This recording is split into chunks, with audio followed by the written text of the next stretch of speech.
ভাই এত সাপ এগুলো আপনি কই পাইছেন?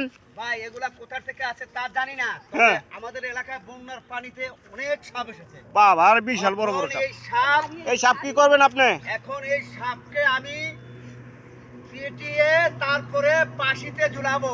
কেন? পাশিতে ঝুলাবো যে দেখো এই দেশের মানুষ এই সাপে কি করিতে পারে, সাপ কেন আমাদের বাড়িতে ঢুকেছে, হ্যাঁ। এই কারণে আমি এদেরকে শাস্তি দিতেছি পাশি দিয়ে।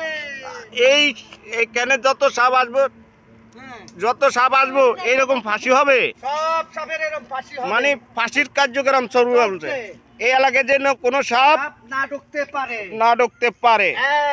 ভাই রে ভাই রে ভাই, হ্যাঁ রে ভাই বিশাল বড় সাপ। দেখেন এই এলাকায় যদি আর কোনো ধরনের সাপ আসে এইভাবে গাছের লগে ঝুলাইয়া ফাঁসি দেওয়া হবে। একলা সাপ না, সব যত ধরনের এই এলাকা হামলা মামলা যত চলবো এই ধরনের ফাঁসি দেওয়া হবে। ধন্যবাদ। আসসালামু আলাইকুম। আমার ভিডিওটা ভালো লাগলে আপনারা শেয়ার করে দিবেন, সাপোর্ট করবেন ইনশাআল্লাহ। ধন্যবাদ। আসসালাম।